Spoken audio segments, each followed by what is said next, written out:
What even is that note?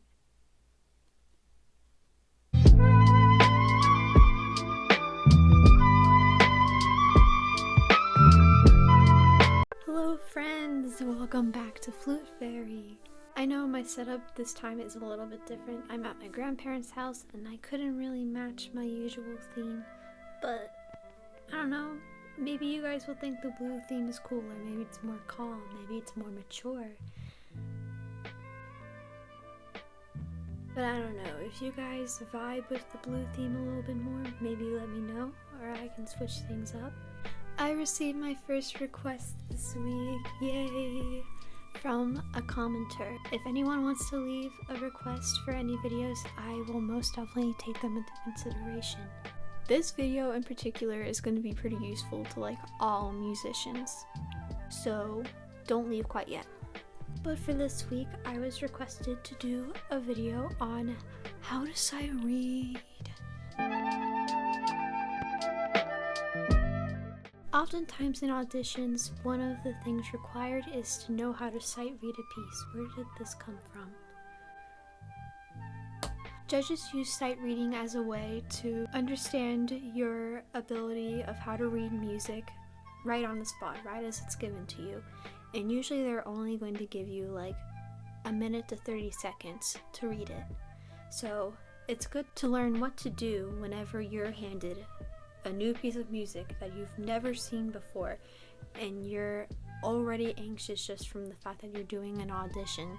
Like a lot of things are going to be running through your mind. You're going to be scared and confused and overwhelmed. Well, you guessed it. Your Flute Fairy is here to tell you some pretty cool tricks on how to sight read. I'll be honest, I've only had to sight read for an audition a number of times, mostly because within this last year, most of my auditions have been virtual and they haven't been able to ask me to sight read, but I do have to sight read often with my flute teacher. One of the first things my flute teacher asked me whenever we were looking at a new piece is, who is this composer and do I know anything about them?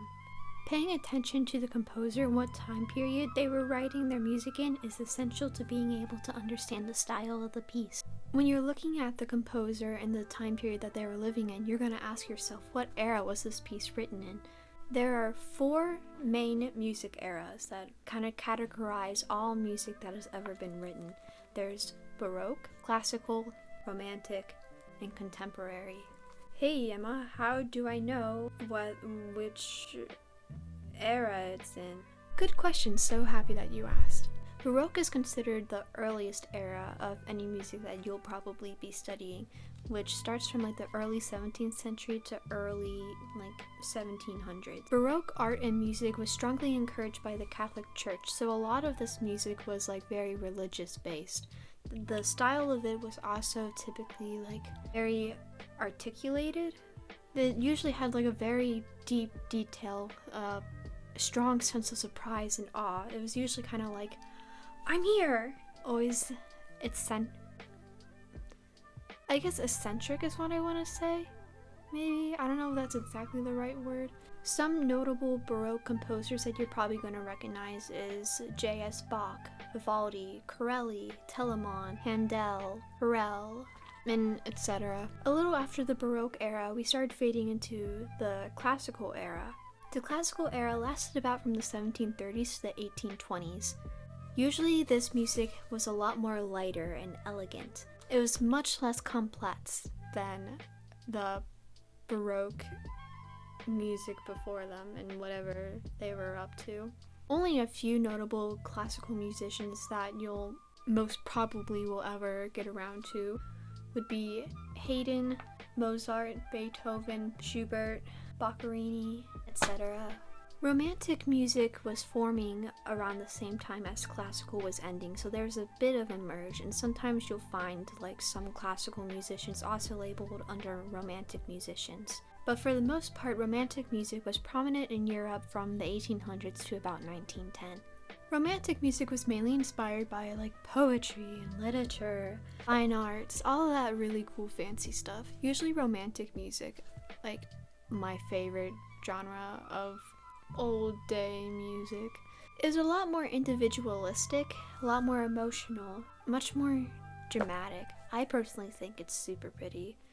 And some of like my favorite composers are from this era. Some of the few great composers that you are most likely going to come across when playing romantic music be Tchaikovsky, Dvorak, Fauré, Saint-Saëns, Anderson, Brahms, Strauss, Liszt, far more. And again, it kind of blends in with the classical era. So it can be a little, like even like Mozart and Beethoven kind of go under the romantic era slightly as well. Following the romantic era, around after like the world wars, is what we have the contemporary era, which for the most part says it goes up to 1975, but technically it's like to modern day. There's a lot of different branches of what is considered contemporary music, or I guess a lot of branches off of contemporary music. Contemporary was a lot more about experimenting and figuring out new things to do with classical music.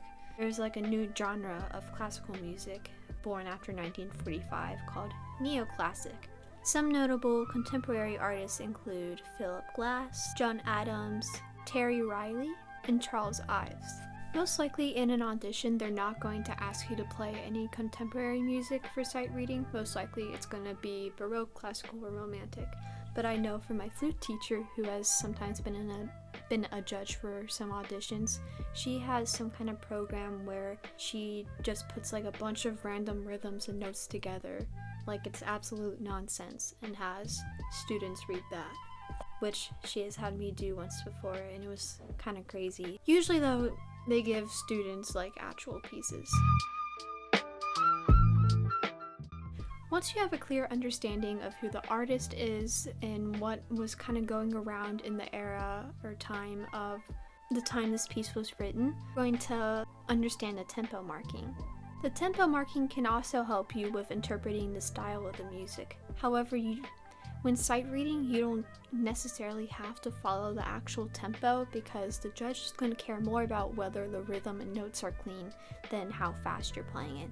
I feel like a common tempo marking that I come across a lot is andante, which is supposed to be a walking tempo, as my flute teacher usually calls it, like a nice little stroll through a park. Which, with every piece I've played, it kind of has felt like that's just what it was supposed to be, just a cute little walk in a spring park while all the leaves and flower petals or rose cherry blossom petals are flying around you. Or you can feel like you're going about 73 to 77 beats per minute.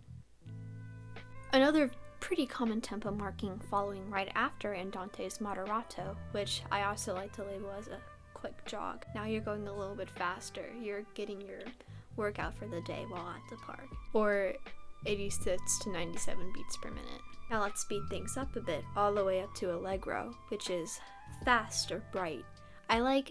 Almost makes me feel like that you're like got the star item from Mario. You're all sparkly and excited and fast. That's just a fun way to say that allegro is about 109 to 132 beats per minute. Now let's turn down the metronome way low. Let's do adagio, which literally translates to at ease. You're done for your jog for the day. You're gonna roll your shoulders back and just relax. Be at ease, aka 55 to 65 beats per minute. Let's slow it down a little more and do largo, which means broadly, which I love that description of it. Broadly, like you're like a gentle giant. Some composers are big fans of putting little keywords all throughout their piece, and usually they're in a different language, so it's good to know what those mean too. Some words that composers may use for something that's supposed to be like soft, sweet, graceful, timid might be like dulce or tranquillo, grazioso. A couple words that might be used for like a faster piece may be aperto, which means clear, or brillante, which means bright.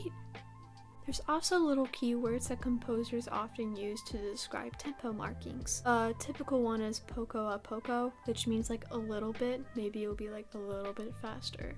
Like there's poco a più mosso, which means just a little bit faster. Quasi, meaning almost, so maybe like quasi allegretto, which means like almost pretty fast. Not really fast, but almost really fast. Then there's molto, which means very, so molto vivace, very fast. There's mosso, which means move. They want you just like move along with the flow of the piece, not just like sound rigid with it, just move with it. I'm not sure if I'm going to pronounce this right, but I think it's a piacere or a piacere, which means like at pleasure. Usually it's used for like denzas.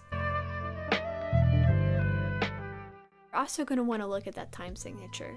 Even though usually it's always in like 4/4, 3/4, 2/4 or whatever, that's still the composer saying like, this is how I want you to feel the piece.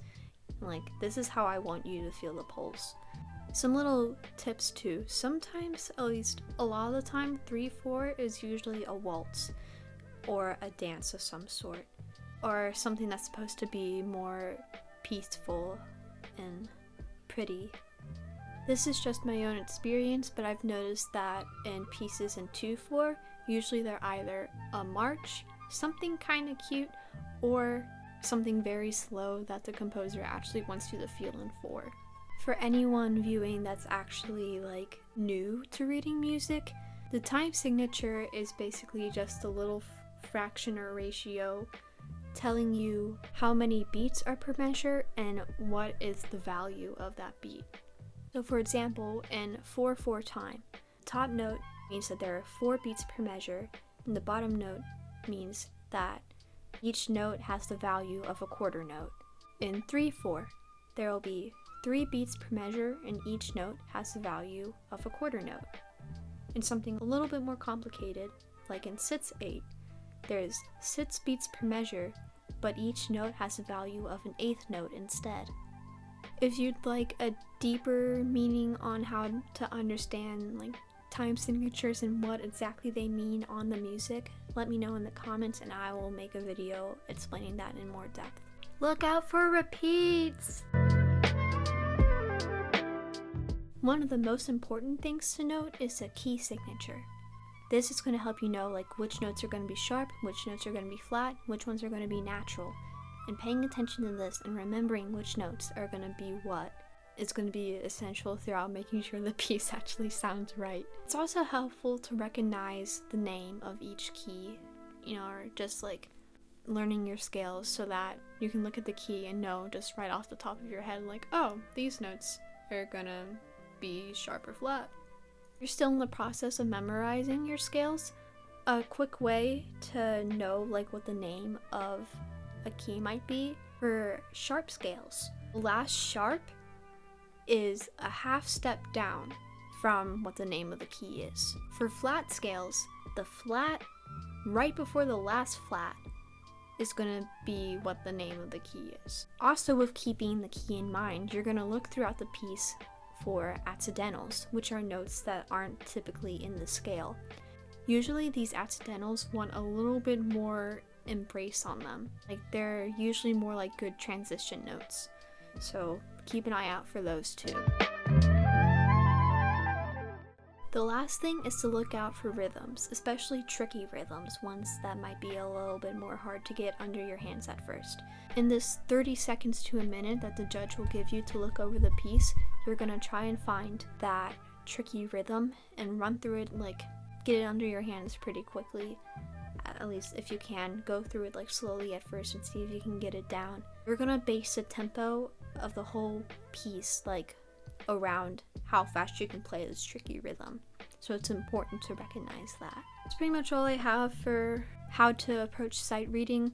Doing practice with it, at least like either every day or even once a week, will help with like picking up rhythms faster, being able to sight read more comfortably.